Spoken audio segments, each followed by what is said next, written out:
The Mindset Advantage, a podcast by Arcadia Consulting, architects of change. Hello and welcome to another episode of our Mindset Advantage podcast series. I am Ellen Ruth Ubaldo. I am an instructional designer at Arcadia Consulting. I create and develop content for sustainable behavioral change and capability development. It is a great pleasure to be here today with Chandan Deep, currently a VP for Strategy and Operations at BCapital, a woman leader by heart and by profession. And she also used to work for Twitter and Boston Consulting Group.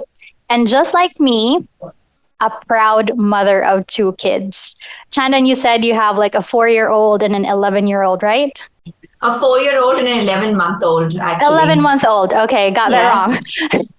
I do have two kids as well, just like you. I have a 5-year-old and an 8-year-old. So I am really extremely proud and excited to be doing this podcast with you. Chandan is here to talk about her insights from her life experiences as a career woman. And of course, my most favorite and most relatable part is really her journey as a mother and the type of mindsets that she has with her experiences. So hi, Chandan. It is an honor to have this conversation with you today. I heard that you've been traveling recently. I'm not sure if that is your normal work-life routine, but how would you describe as your day in the life of someone like you? Day in the life of Chandan. Oh, wow. Tough to describe a typical day, but I'll try.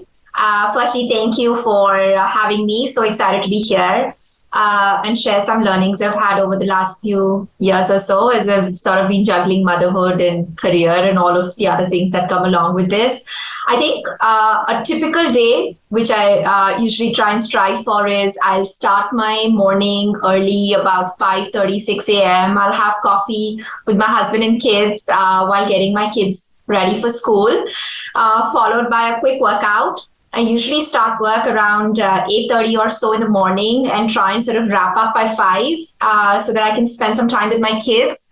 So 5 to 7 is usually my time with my children. We usually go for a walk. You know, we have a nice nature park close to where we live. So we'll go out with our bikes or scooters and enjoy some time together. And then around 7 is when my kids go to sleep. And that's when I sort of pick up some of my remaining workday, whether that means late night calls or meetings. And if I have some time, I'll try and usually do a quick walk or spend some time watching some mindless television like all of us, just trying to detox and get ready for the next day. So that really sounds familiar to me, Chandan. And I really admire you for having that time for even just, a little bit of an exercise or detoxification. I do that sometimes at the end of the day. You just want to really relax in a sofa, turn your TV on, watch Netflix. But pretty sure along the way, there's going to be little kids distracting you with that. But at least you try, right? And juggling different roles. And these are challenging roles as well on a daily basis. Being a mother, working from home, working from the office, and also taking care of a lot of things that nobody even notices. Sometimes this could really take a toll on us. And state management or managing emotions has been really one of those things that I'm particularly interested in whenever I design training programs. So how do you go through a day managing your state all throughout, considering a lot of this triggers around you as a mother and as a working mom? Sure. I think let me first talk a little bit, just step away and say, firstly, it's tough, it's hard, and we should acknowledge that. It always sounds really perfect when someone comes on a podcast and talks about these perfectly laid out schedules, but there's so much that goes on behind the scenes. And, I definitely feel like just juggling all of these roles, I feel privileged that I have a support system that's been incredible to sort of help me through it, whether it's my husband, who's equal partner, rolls up his sleeves to, help me with the kids, whether it's my helper, who I'm privileged to, have with me, who lives with me and helps me with so many of these chores like cleaning and cooking and all of that, which allows me really time to spend with my kids. I think also just that scheduling, has at least been a game changer for me. I literally have everything on my calendar to the T. If it's not on the calendar, it doesn't happen. Even down to, being quite boring and putting date nights on the calendar or stuff like my kids' sports classes. And that's just helped me be realistic with my schedule and move around stuff, right, as we need. That said, I think, emotionally, it can be, there are those hard days when you feel like you're losing your cool and your steam and, you need to overcome those mental humps. And two things that personally have been very valuable to me. I think one, just carving out time for myself, right? I often say that you can't pour from an empty cup. And therefore, as I became a mom, I think I became quite particular about spending time on myself, whether that means a walk in the park or a workout or, just spending time talking to my family back home in India, spending time with my girlfriends. I think those are important sort of pieces of time that I need for myself during the day to help me be fulfilled. And I don't often get to do those every day, but at least during the week, I try and carve out some time for myself. And the other one that I think has been quite useful for me has just been sort of reminding myself that, to be present, right? Often enough, we're overthinking and, we are sort of trying to use a data point and extrapolate in the past of how the next day or the next week's going to look like. Oh my God, it's so intense. It's going to be crazy.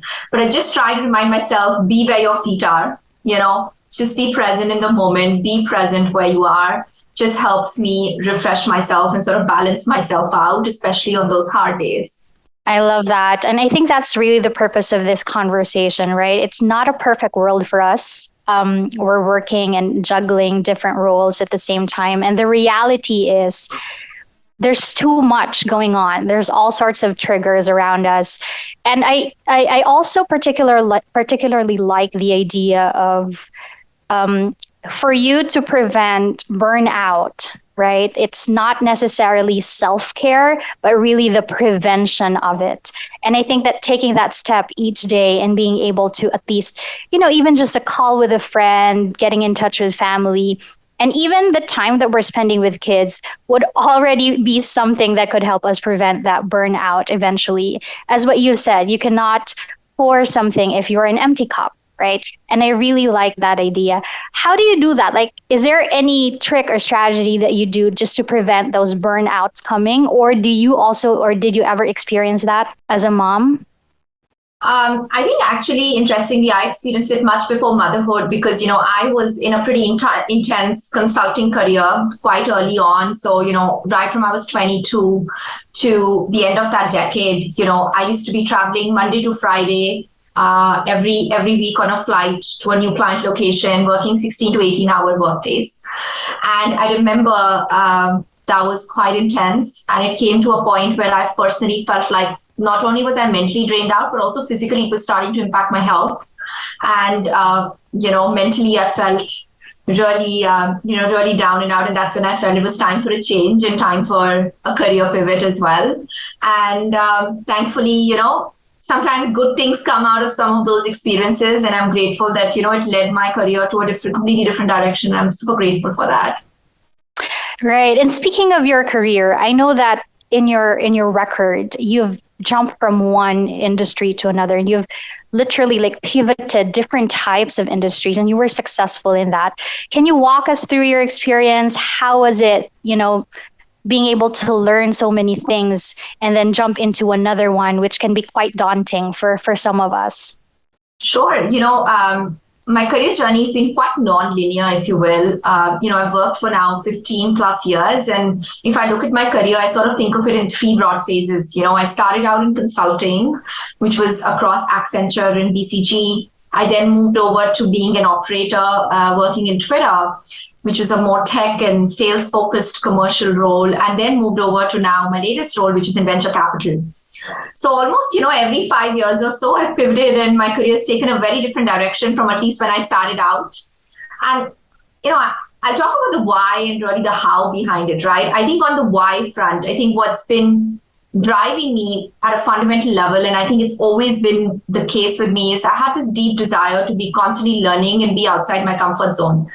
I truly believe, I'd heard this somewhere and it really resonated with me very early on that this overarching philosophy that careers in today's world are like a pyramid and not a tower. What that means is that the objective for each one of us should be to get a very wide array of skills so that you're able to build the bottom of the pyramid. And really, the wider the base of your pyramid, the higher it will go. That's very different from sort of a narrow specialization or a tower-based approach, which is all about, just going higher vertically. And, personally for me, what I've been drawn towards is just innovation, right? So I started in consulting and I started advising tech companies and realized that the action that was really happening was all of, Silicon Valley. That's where a lot of this disruption was happening. So I moved over and got the opportunity to join Twitter. And having done that for a few years, I felt like the innovation, disruption, and the new business models were now in the startup world. And the way I could get exposure to that was really to move to the venture capital space, which is what I did recently, just a few months ago. How I did it, I'll be fair and say it hasn't been easy at all, right? Like what looks like a pretty clean, nice story to tell, or a nice LinkedIn page definitely has a lot of years of planning and deliberation and sort of hard work behind it. Couple of mindsets that personally have helped me through it. I think one is just, courage and confidence, right? I think just to be able to think big, have a clear vision for where you want to be and make bold calls, make those pivots. But I think equally, along with that courage and confidence, to be able to be humble and grounded. And I think to know what you know and to know what you don't know, and, just to have awareness to know the difference. And I think just a combination of both of those has been useful for me as I've made those pivots. And truly, when I look at my life journey, I always say that, I've been an outsider who somehow made myself an insider, and then I keep on doing it over and over again. I start from scratch. You build a new network. You understand the soft cultural codes that exist in every industry. You understand what you need to get work done, how to influence, all of that. And, I've constantly planned for what's going to be where I want to be eventually. I want to be relevant when I'm 60 years old. I don't want to be one of those people, I truly want to have those skills so that I can keep learning, keep giving back. And that's what pretty much drives me. I think it has a lot to do with our beliefs and internal dialogue. As for my experience, getting to hear our clients' needs, some of this has something to do with being able to develop confidence. You have the need to be able to present effectively, to pitch effectively, and become really persuasive. All of this influencing skills to be able to build that brand. But another side of it, I think it comes out from the need of being able to develop negative beliefs, negative self-talk. And that's one of the things that we're trying to solve in our programs. I am no stranger to this. I think I still feel I belong to that younger generation who would sometimes feel like they are not good enough. So does that happen to you as well? And how do you deal with it? Of course. I mean, who does it not happen to? I'm sure each one of us have our own, I would say, skeletons in our closet or demons that eat us sometimes, right? And definitely, imposter syndrome is real, right? Sometimes you're like, do I really deserve to be where I am? Do I really know enough? And, all of these negative questions come in my mind as well. And especially because, like I said, I've constantly made that journey to being an outsider. And therefore, I often find myself in ecosystems where I'm starting out right from scratch. And at least personally for me, over the last, decade or so, what I've been able to cultivate, and I'm super grateful for that, is really, those deep, authentic relationships. And that doesn't really always need to be, we often talk about advisors and mentors. Yes, that's very useful, but it's equally important to have peers and friends and, even your partner who you can actually have vulnerable conversations with, and at least personally for me, what I have done pretty actively is cultivate, and I really know those 6-7 people, sometimes who I will often go to for various areas of my life. Not each one of them gets privy to everything, but certain people who are better at something who I want to learn from, I'll always go to them and be like, hey, this is what I see, this is what I've been hearing, or this is what I see, what do you think? And give me unfiltered advice. And I truly want to learn, So I always say feedback's a gift. Give me more of it. So sometimes it's true that there are certain things that are development areas that come out. Sometimes it's more me overthinking it or me, making a mountain of a molehill. And often enough, I think what some of your best confidants in circle can do is truly say which of these truths that you are thinking are absolute, and can you truly relook them?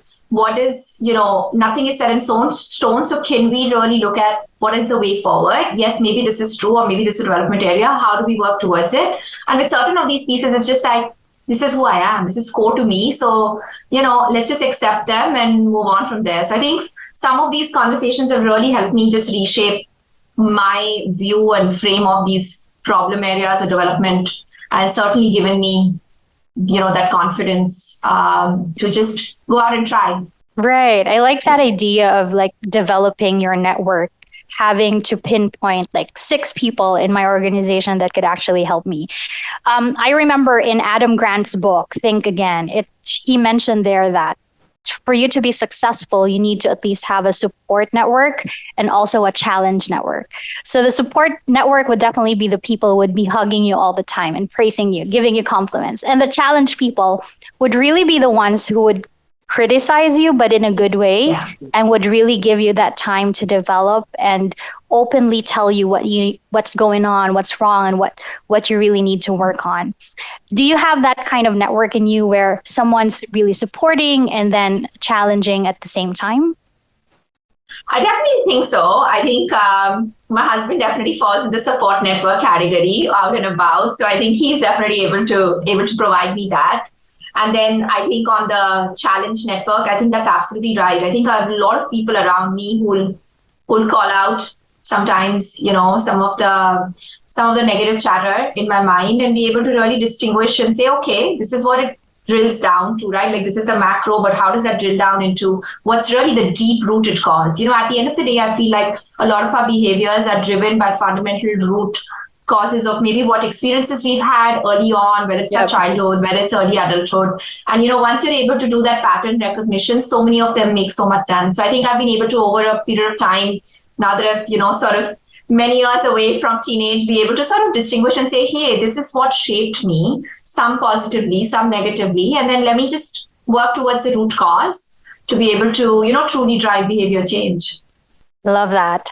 And I love the idea of a support system. And speaking of support system, I was stalking your LinkedIn profile.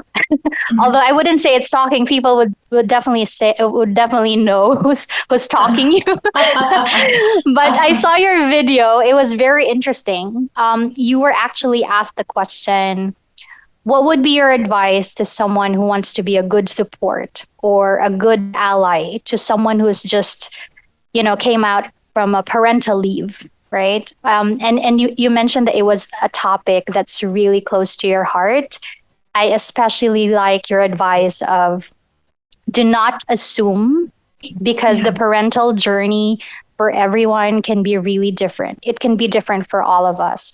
Just to give you just a very short story of my own experience of parental leave. So when I was pregnant with my second child, that was also kind of the peak of my career. So I was able to establish my brand, my credibility. I was given great responsibilities at work. So in short, I was really stepping up. But after I gave birth, so imagine like the maternity leave here in the Philippines would be about 75 days. That's a long time, pretty long time to be out of work. And then when you go back, sometimes you'd feel like you're clueless, right? So, but don't get me wrong, I still had the same drive for work and for my passion, but I still struggle to navigate in a very familiar territory. Yeah. So my state at that time, I was like very uncomfortable, and I definitely had negative internal dialogue. And that was because partly people assume that I was the same Ellen who managed, who was able to manage everything.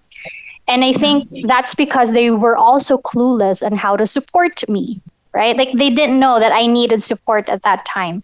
And one part of that is being honest with my situation. And the other part is really the reaction of people towards you, experiencing that. And I think few months into that state, I find myself quitting. I was like, that's it. Like, I'm done. I find myself in a toxic state, I would say, during that time after my parental leave. And it wasn't a good experience, but that was like, in retrospect, I would say that was because I wasn't on the right mindset. I didn't have the tools or resources in my mind to let me know that I could do this. I could still be the same Ellen when I go back to work, but I just really need to slow down and not expect too much from myself, I would say. So how's that for you? Like, I have two questions really, like, very curious. What are those harmful assumptions that people make in the workplace with men and women alike who come back to work from parental leave? And how do you think people can stop those assumptions? So, Ellen, firstly, I'm sorry you went through that experience. That just sounds like, hard and a lot to take in, especially after you've just had your child. I think, we often talk a lot about unconscious bias, right? Like, it's the new buzzword that we do a lot of training on internally in the corporate world, etc. And, one of the terms I recently learned that I think describes many new parents' experience is really this concept of benevolent bias, right? In very simple speak, I think colleagues often, in efforts to be kind to new parents, may make decisions on their behalf or presume what's best for them. Usually it's coming from a very good, kind place. Don't get me wrong. People are really trying to be nice and helpful and supportive. But this can often look like just making assumptions on what a new parent may really want or feel at that point, right? They may assume that a new parent may want it easy for a few months. They may say, hey, I don't think, this person wants to take up a new promotion or a new role because they just had a child. Or maybe we shouldn't put her on an international travel assignment because, of course, she's just come back from maternity leave. And I'll be honest with you, I think I've been one of those people making those assumptions before I had kids myself, right? Just because I didn't know better. And thankfully, after having kids myself, I think my worldview has expanded. And I think my biggest learning across parenthood and across having two kids myself is that I think each individual and each parenthood journey can look so different, right? I can share my own experience. After the birth of my first child, which was 4 years ago, I wanted to just go back to a super stable setup, right? I wanted to be doing the same role in the same company in a very familiar, comfortable environment. I wanted to travel a bit less because, I wanted to sort of be able to learn this new mom thing and, learn how to sort of balance out all of these. And, fast forward 3.5 years later, and my second, baby, I changed jobs just after my maternity leave. So I had conversations during my mat leave. So I was really, wanting a change. So again, even as an individual, I had two very different journeys. And when you extrapolate that to all of these new parents, we can be, experiencing many different emotions and many different worldviews and we may be different. We may be more ambitious when we come back, and maybe we decide that we want to be less ambitious and maybe personal life matters most to us. So I think the answer is different for each one of us. And I think my suggestion to my younger self, who was working with some of these colleagues who were coming back would be, just don't have judgments or preconceived notions, right? Just lead with empathy and try and understand where each person's at, what are their goals, how has this changed them, or how is this changing them as we speak? Because as we know, parenthood is a journey. It's not just a single milestone. And as that, as people discover themselves and what their renewed goals and ambitions are, just reiterate your support to them and just create space for them to thrive. That can look like a flexible work environment and a part-time role, or that could mean a new promotion and a completely new assignment. I think work with that colleague to be able to drive that agenda for them. And remember that, a grateful parent will be your strongest ally and colleague, right, through it all. So yeah, agreed. That's pretty much been sort of my learning and takeaway from this. I love that. I guess that's also part of of the belief system that we have, right? Like we assume that whenever people go back from work, whether it's maternity leave or whatever they're going through, we expect them to be on autopilot. Like we expect them to do such normal things after, and we don't necessarily know how to support them. And I like the idea of at least be very conscious about that and also lead with empathy, right? And I kind of gotten something out of what you said earlier. You mentioned that you switched careers and changed jobs after your second baby. So how did you navigate that shift? And I'm so glad you asked that, because personally for me, I think the path to making such a major change, right, moving careers while having two young kids, the youngest one at that point, which is 6 months old, was definitely not easy. And I definitely felt like I was lacking examples of people who've done this. And therefore, I hope that, I can add this as a data point to anyone looking, to make this switch. I think we don't discuss enough all of these intersections that women often find themselves at, right? Like choosing between family and careers and trying to sort of do what's best. I think personally for me, by the time, I was pregnant with my second child and was expecting, I've almost done 6.5 years with Twitter. So I'd been at that place where I felt like I had learned a lot already, and I felt like I was wanting to do what's next. But that said, I think there were definitely these constraints in my head saying, hey, this is not the right time, right? Like there needs to be that time where your child hits a certain age or certain milestones. That's when I will make that switch, right? That said, I told myself I'll use my maternity leave time, whatever little time we get, to be able to really rethink and step away from the day-to-day to think through what do I really want to do, And in the first few months, over those sleepless nights and, just reminding myself of what I promised, saying, you need to think through this. I think one thing was clear, that if I was going to spend time away from both my kids, which is hard as it is, I needed to be doing something that I really love and challenge myself, It would not be something that's just business as usual, because that just didn't cut it enough, Given I had these two precious kids at home, I wanted to, spend all my 24 hours with. And therefore, with that in mind, I said, okay, let me carve out some time. So, maybe 1 to 2 hours a week and go meet people for coffees. And one conversation led to the other. And, that's where it got me the current opportunity and current role with BCapital. And, once sort of I'd had that conversation, felt like it was the right move. I definitely made sure I rethought this, and I was extremely transparent, with my hiring manager and all of the key stakeholders to say, a couple of things matter to me. Firstly, I like to be transparent. So I'm going to share with you that right now I am in the middle of my maternity leave, and I've just had a child a few months ago. And therefore, is this okay? And does this work both ways? I thought that transparency was critical, because that helped both of us from both sides evaluate if this was the right thing, right? Because maybe they needed someone who needs to travel every week, and that may not be me. And vice versa, I could evaluate and look at and say, hey, how are they and how supportive are they? And I'm so glad to see so much support. And, this wasn't even something that came up. They were like, of course, doesn't matter, right? Like, when would you want to join?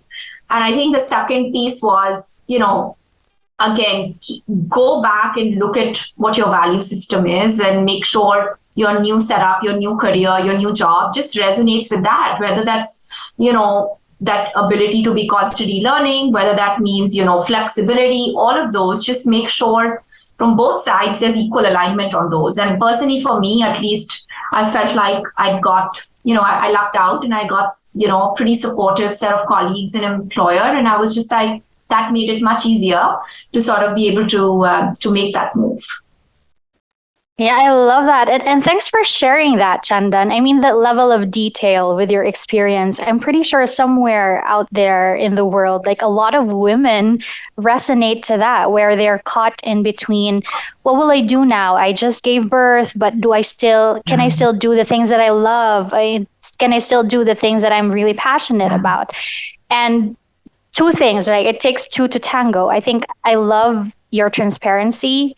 I think that if you have that courage, you mentioned that earlier, confidence and courage, just being able to really open yourself up and be vulnerable and tell them exactly what you're going on. And the second part of that is really the colleagues and the support system around you knowing how to react or at least just empathize with you. And I think that would be a very, very good combination for someone like us who's really juggling different roles, giving birth. All of that is already too much to take, pretty overwhelming. And being able to go back to work, and if no one is really supporting you, not even empathizing with you, that's really like I would say an ingredient for quitting, an ingredient for someone who's going to be demotivated after all. So I love that. Thanks for sharing. I guess one of the things that I'm really curious as well is, let me just digress a little bit. I know that we're talking about women in leadership, being a mother and all that, but I think it's also important to talk about how we could reference this to younger generation, right? I still consider myself young. I'm not sure, but I belong to the early millennials, I would say. Same here. And well, oh wow, okay. So that's another similarity ticked off. So I am an early millennial, and I guess right nowadays people have a lot of really judgments or perceptions towards the young, right? Like Gen Z or whatever generation. And we feel like, at some point people are going to be judging us based on those perceptions. So do you have that as well? Like, have you observed, like, how do you feel about their attitude towards learning, towards changes? Because these are young people, but I am pretty sure they're also going to thread the same path, probably the same path as we have, like being career woman, being a mother. So I think, I just wanted to get your opinion on how you feel about their attitude towards learning, and how do you feel they can be ready to thread that path in the future? Sure.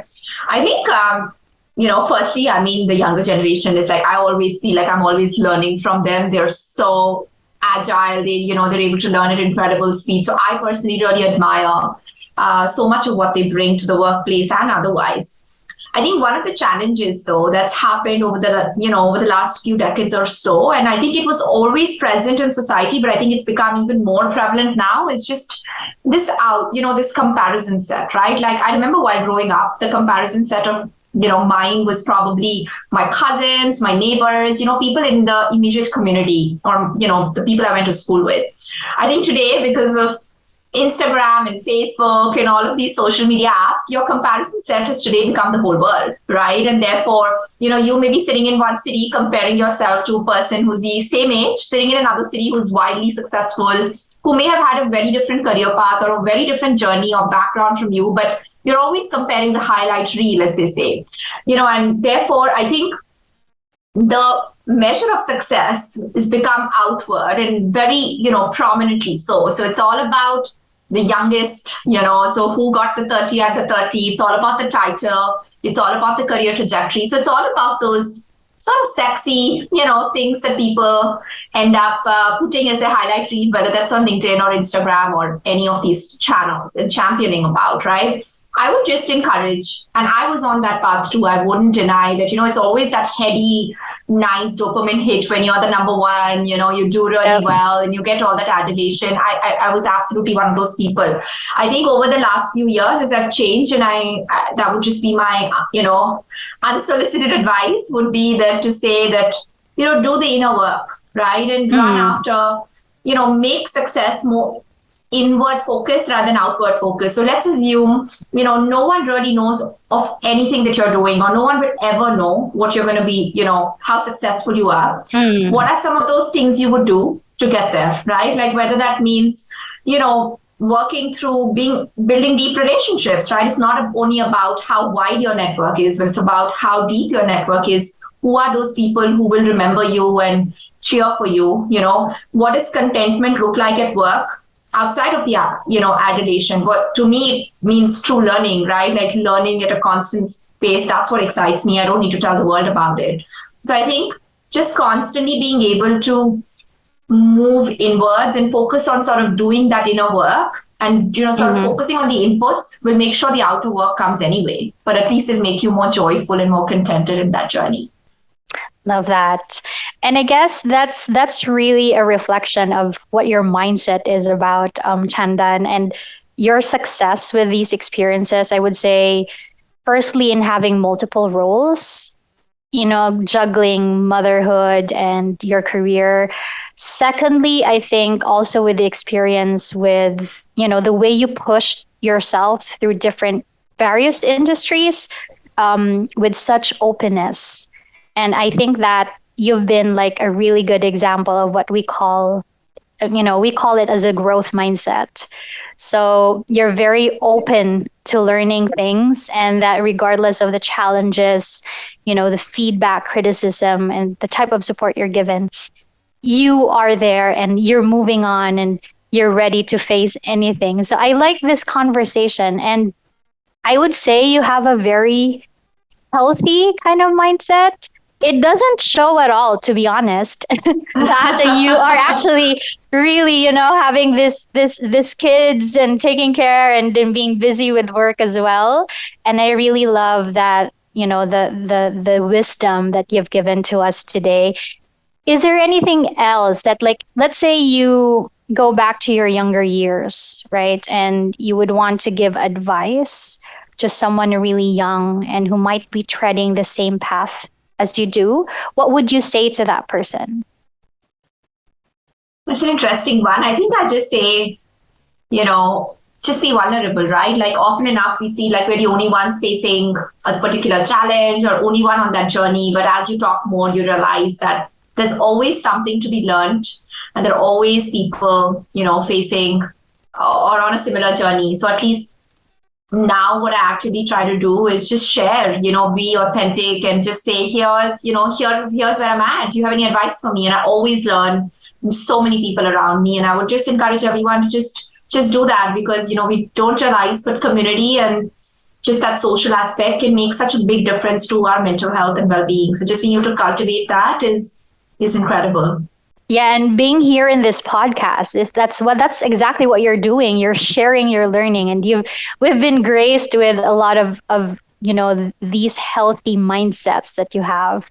And thank you so much, Chandan, for joining us today and sharing a part of yourself to us, your life's lessons and experiences.